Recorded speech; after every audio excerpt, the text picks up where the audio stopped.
चंपकलाल एक नंबर का मक्कार और धूर्त आदमी था। मोहल्ले में उसकी किराने की दुकान थी। उसका उसूल था कि चमड़ी जाए पर दमड़ी ना जाए। चावल में सफेद कंकड़ मिलाना और दाल में पीले कंकड़ मिलाकर 1 रुपए का 4 रुपए बनाने में तो उसे महारत हासिल थी। अच्छा खासा पैसे होने के बावजूद भी वो लालच से बाज नहीं आता था। होली का त्योहार आ रहा था। इस त्योहार पर भी उसने ज्यादा पैसे कमाने की एक जबरदस्त योजना बनाई थी। उसी मोहल्ले में 4 दोस्त बिट्टू, पिंकी, राजू और गणेश रहते थे।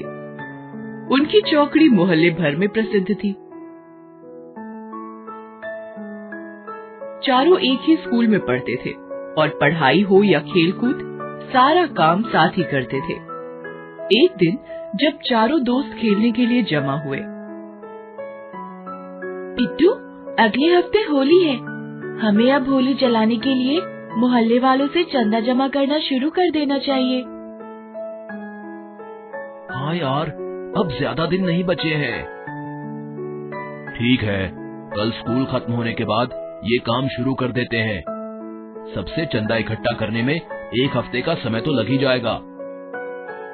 सब लोग तो चंदा दे ही देते हैं, मगर इस चंपकलाल से पैसे कैसे निकाले जाएं? याद है ना कि पिछली बार क्या हुआ था? हाँ यार, उन्होंने हमें कितना दौड़ाया था। कभी घर तो कभी दुकान पर। हमारी चप्पलें घिस गई थी, मगर उस कंजूस का दिल नहीं पिघला। इतना कमाता है, मगर चंदा मांगो तो 10 तरह के बहाने बनाने लगता है। एक तो मिलावट करता है और ऊपर से 1 रुपए का सामान 4 रुपए में बेचता है। पिछले साल मेरे मामा जी आए थे, उनकी तबीयत खराब थी। माँ ने जब उन्हें खाना खिलाया तो उनकी तबीयत और भी खराब हो गई थी। खाने का सारा सामान माँ ने इस मिलावटी की दुकान से ही खरीदा था। हाँ, मेरे पापा ने भी पिछले साल जब इसकी दुकान का चावल खाया था, तब उनका आगे का दांत टूट गया था। तब से बेचारे टूटा हुआ दांत लेकर घूमते हैं। बेचारे किसी के सामने खुलकर हंस भी नहीं सकते, अपने दांत की वजह से। इस बार चाहे कुछ भी हो जाए, मैं इस कंजूस की जेब ढीली करवा के ही रहूंगा। ये कैसा रंग लाए हो चंपकलाल? मैंने कल अपने एक रिश्तेदार को लगाया तो उस बेचारे का चेहरा ही छिल गया। मुझे गालियां देता हुआ गया है वो। अरे, मेरा रंग एकदम ठीक है, तुम्हारे घर का पानी ही खराब होगा। हाँ। और जो मैं कल आपसे गुब्बारे लेकर गया था, उसमें आधे से ज्यादा गुब्बारे पहले से फटे हुए थे। पैसे तो पूरे लेते हो, सामान तो ढंग का दिया करो। अरे तो क्या ये गुब्बारे और रंग मैं अपने घर में बनाता हूँ? लेना हो तो लो, नहीं तो कहीं और चले जाओ। जानते हो ना कि यहाँ आस पास में कोई दुकान नहीं है, इसलिए धौंस जमाते हो। हाँ। अरे जाओ जाओ, धंधे का टाइम पर दिमाग मत चाटो तुम। जाओ। दोनों ग्राहक चंपकलाल को कोसते हुए वहाँ से चले जाते हैं। चंपकलाल अपनी चतुराई पर मुस्कुराने लगता है। कैसा बेवकूफ बनाया दोनों को। पिछले साल का बचा हुआ खराब माल भी चेप दिया है और पैसे भी ऐंठ लिए। अब साल भर में तो एक बार आता है होली का त्योहार है? इस पर भी अगर आदमी कमाए नहीं तो कैसे चलेगा? अभी तो नए माल में भी मिलावट करनी है। अभी वो ये सब सोच ही रहा था कि वहाँ बिट्टू और उसके दोस्त आ जाते हैं। उन्हें देखकर चंपकलाल घबरा जाता है। अरे ये शैतान यहाँ कहाँ से आ गए? जरूर होली का चंदा मांगने आए होंगे। पिछली बार तो इन्हें उल्लू बना दिया था, मगर लगता है कि इस बार ये लोग आसानी से झांसे में नहीं आने वाले। तब तक बिट्टू और उसके दोस्त वहाँ पहुँच जाते हैं। नमस्ते अंकल। नमस्ते नमस्ते। बोलो क्या बात है? यहाँ क्यों आए हो? है? हम यहाँ होली के चंदे के लिए आए हैं। ऐसा क्या विशेष करते हो होली पर जो हर साल चंदा मांगने चले आते हो? हैं? इधर उधर से 2-4 लकड़ियाँ इकट्ठा करके आग लगा देते हो बस। और अंकल, होलिका दहन देखने के लिए आए लोगों को गुजिया भी तो खिलाते हैं। अब इसके लिए तो पैसे लगेंगे ही ना अंकल। ठीक है, ज्यादा बातें मत बनाओ। तो बताइए, कितने रुपए की पर्ची काटे आपकी? अरे अभी तो पहुंची भी नहीं हुई, शाम को आना है।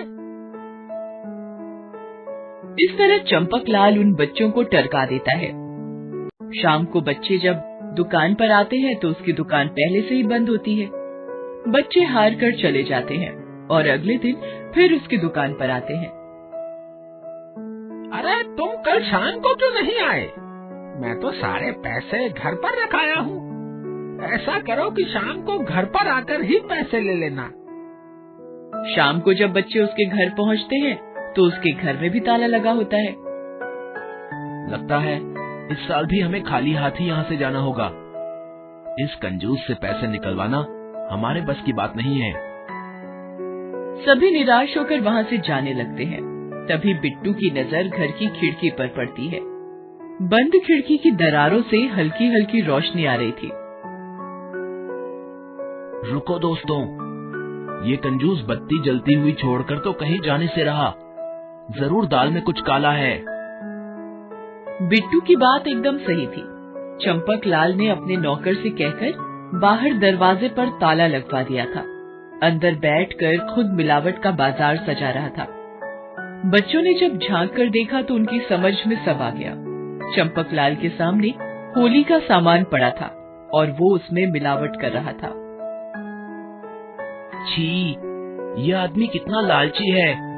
इसे जरा भी अंदाजा नहीं है कि इसका ये मिलावटी सामान लोगों पर कितना बुरा असर करेगा। लेकिन हम बच्चे कर भी क्या सकते हैं? क्यों ना हम मास्टर जी से मिले, वो कोई ना कोई उपाय बता सकते हैं। मास्टर घनश्याम दास उनके स्कूल के टीचर थे और उसी मोहल्ले में रहते थे। बच्चे उनके पास जाते हैं और उनसे सारी बात बताते हैं। सच में यह आदमी तो बहुत लालची है। एक उपाय है इसे सबक सिखाने का। ध्यान से सुनो। मास्टर जी अपनी योजना बनाने लगते हैं और सारे बच्चे ध्यान से उन्हें सुनने लगते हैं। होली में सिर्फ 2 दिन बाकी रह गए थे। चंपकलाल ने मिलावट करके सारा सामान अपनी दुकान पर सजा लिया था और ग्राहकों का इंतजार कर रहा था, मगर सुबह से कोई ग्राहक नहीं आया था। कमाल है, पिछले साल तो इस समय दुकान पर ग्राहकों की भीड़ लगी हुई थी और इस बार तो कोई आया ही नहीं। कहीं और से तो सामान नहीं ले लिया इन लोगों ने। ये सोचकर चंपकलाल पता लगाने के लिए दुकान से निकलकर मोहल्ले में गया। मोहल्ले के बीचों बीच जाकर उसने देखा कि बिट्टू और उसके दोस्तों ने स्टॉल लगाकर रखा है, जिस पर होली का सारा सामान बिक रहा था। सारे लोग वहीं से रंग, अबीर और गुलाल खरीद रहे थे। अरे ये आप लोग क्या कर रहे हैं? हर बार तो मुझसे सारा सामान लेते थे और इस बार आप इन बच्चों के बहकावे में आ गए। तभी वहाँ मास्टर जी आते हैं और कहते हैं, बहकावे में नहीं आए हैं चंपकलाल जी, सबकी आंखें खुल गई हैं। अब कोई आपका मिलावटी सामान नहीं खरीदेगा। थोड़े से पैसे कमाने के लिए आप जो लोगों के जीवन से खिलवाड़ करते हैं वो सबको पता चल गया है। इन बच्चों ने चंदे के पैसे से ये सब सामान खरीदा है और लोगों को वाजिब दाम पर इसे बेच रहे हैं। फिर क्यों कोई आपकी दुकान से घटिया माल लेगा? चंपकलाल शर्म से पानी पानी हो गया। वह बोला, मुझे माफ कर दीजिए, इन बच्चों ने आज मेरी आंखें खोल दी हैं। आज से मैं कसम खाता हूँ कि कभी मिलावट का धंधा नहीं करूँगा। और सच में इस घटना ने चंपकलाल को पूरी तरह से बदल दिया। उसने मिलावट से तौबा कर ली। धन्यवाद हो तन के साथ साथ मन का भी महल धोने वाली इस होली का।